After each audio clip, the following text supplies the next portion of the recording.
Good morning, students. Now we start our today's class in the subject of geography, and today we start our next topic, next chapter, which is drainage system. And previous chapter, structure and physiography, it is deleted by CBSE, so it is not in that time in our syllabus. So the chapter 3 drainage system, it is mentioned as now chapter 2. CBSE के जो अभी हम लोगों ने इसके पीछे का chapter पढ़ा था स्ट्रक्चर एंड फिजियोग्राफी, CBSE के अपडेटेशन जो आया है सिलेबस को लेकर के, उसमें उस चैप्टर को डिलीट कर दिया गया है और आपके ग्रुप में भी ये चीज़ें ये इन्फॉर्मेशन शेयर की गई हैं। तो जो दूसरा चैप्टर हमारा है वो डिलीट हो जाने की वजह से अभी जो हम लोग थर्ड चैप्टर ड्रेनेज सिस्टम पढ़ेंगे वो अब दूसरे चैप्टर की तरह मेंशन होगा, यानी कि इसे चैप्टर 2 काउंट किया जाएगा। तो आज हम लोग ड्रेनेज सिस्टम स्टार्ट करते हैं। और ड्रेनेज सिस्टम को आप कैसे समझते हैं, क्या समझते हैं, तो सबसे पहले अगर एक बेसिक्स तौर पे मैं आपको बताऊं कि नदियों, जो हमारे देश में नदियां हैं वो कैसे फ़्लो करती हैं, कहाँ से कहाँ तक फ़्लो करती हैं, किस प्रकार से फ़्लो करती हैं, उनमें पानी कहाँ से आता है, उनके डायरेक्शन क्या है, और वो जब फ़्लो करती हैं तो उनके साथ साथ और कौन सी नदियाँ उनको सपोर्ट करती हैं, ये सारी चीज़ें हम लोग ड्रेनेज सिस्टम में पढ़ेंगे। तो सबसे पहले अगर हम ये जानें कि ड्रेनेज सिस्टम कहते किसे हैं, तो आप देखिए आपके बुक में ही ये ब्लॉक में दिया हुआ है, the flow of water through well defined channel, यानी पानी के बहाव को, जो पानी का बहाव है एक निश्चित वेल डिफाइंड चैनल के द्वारा जो बहाव होता है उसे हम ड्रेनेज के नाम से जानते हैं,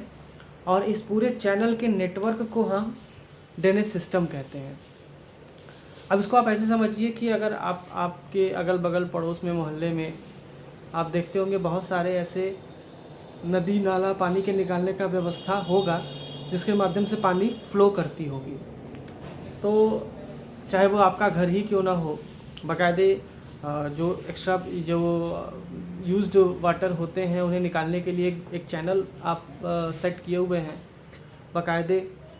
कोई ना कोई पाइपलाइन उसको कनेक्ट किए हुए हैं।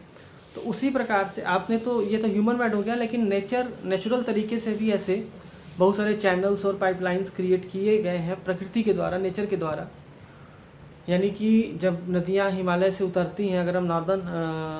इंडिया की बात करें तो नदियाँ अगर हिमालय से उतरती हैं तो वो नदियाँ जब फ्लो करती हैं ऊपर से बहते हुए, तो एक निश्चित पैटर्न, एक निश्चित चैनल के माध्यम से वो नदी फ्लो करती है। और इन चैनल के जो भी स्ट्रक्चर्स हैं या इन चैनल्स के जो भी नेटवर्क हैं, इस पूरे स्ट्रक्चर को हम ड्रेनेज सिस्टम जानते हैं। हिंदी में से अपवाह तंत्र कहते हैं। अपवाह मतलब होता है फ्लो ऑफ वाटर। तो इस प्रकार से हमें यह चीज़ समझना होगा कि नदियों के ड्रेन, यानी कि नदियों के बहाव, और वो बहाव किस मार्ग से, किन माध्यम से हो रही है, इसी का स्टडी करना है। तो हम लोग आगे बढ़ते हैं और कुछ इम्पॉर्टेंट इसमें टर्म्स यूज़ किए गए हैं, वर्ड्स यूज़ किए गए हैं, उन्हें समझना बहुत ज़रूरी है। जैसे सबसे पहले कैचमेंट एरिया किसे कहते हैं, तो इसके बारे में हम आपको बता दें कि a river drain the water collect from a specific area. जो नदी अपने लिए जो जल बहा करके ले आ रही है, यानी कि जो जहाँ से वो जल को ले करके आ रही है, उस एरिया को हम कैचमेंट एरिया कहते हैं। A river drain the water collect from a specific area, यानी कि जहाँ से वो वाटर कलेक्ट करके ले करके आ रही है बहाव के लिए, उस एरिया को हम कैचमेंट एरिया कहते हैं। दूसरा है an area drain by river and it's tributaries, it's called drainage basin, यानी कि वो एरिया जो नदी और उसकी सहायक नदियों के द्वारा ड्रेन हो रहा है, उस एरिया को हम ड्रेनेज बेसिन कहते हैं। और इसके बाद जो नेक्स्ट पॉइंट है, the boundary line separating one drainage basin from another drainage basin, it's known as watershed, यानी वाटरशेड किसे कहते हैं, ऐसी बाउंड्री लाइन जो एक ड्रेनेज बेसिन को दूसरे ड्रेनेज बेसिन से सेपरेट करती है, अलग करती है, उसे वाटरशेड कहते हैं।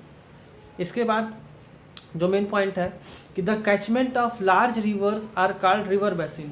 यानी कि बड़े नदियों का जो कैचमेंट एरिया होता है उसे हम रिवर बेसिन कहते हैं। जबकि बहुत सारे उसके अलावा जो छोटी नदियाँ होती हैं, नदी नाले होते हैं जिसे हम रिवल्स कहते हैं, रिल्स कहते हैं, तो इनके कैचमेंट एरिया को हम वाटरशेड भी कहते हैं, यानी इसको भी वाटरशेड कहते हैं। और ऊपर जो दो ड्रेनेज बेसिन्स को अलग कर रहा है उसे भी वाटरशेड कहते हैं। तो अब इस माध्यम से आपको इसके इम्पॉर्टेंट जो वर्ड्स हैं और जो इम्पॉर्टेंट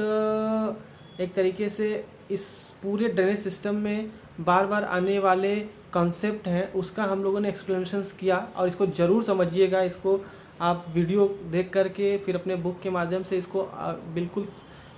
मजबूती के साथ समझिएगा, क्योंकि आगे हमेशा आपको बहुत काम आएगा, क्योंकि ये वर्ड्स और ये कॉन्सेप्ट्स पूरे के पूरे ड्रेनेज बेसिन के अलावा ज्योग्राफी के लिए बड़े इम्पॉर्टेंट हैं। अब इसके बाद जो हमारा इम्पॉर्टेंट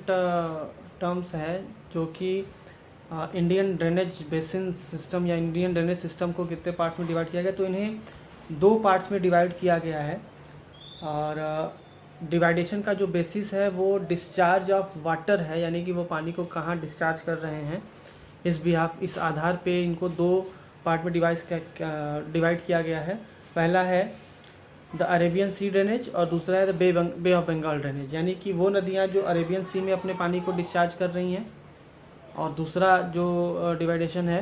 कि वो नदियाँ जो बे ऑफ बंगाल में अपने पानी को डिस्चार्ज कर रही हैं। अब ये they are separated from each other through the Delhi ridge. अब इन्हें कैसे कैसे अलग किया गया है, इस पूरे नदी तंत्र को कैसे अलग किया गया है,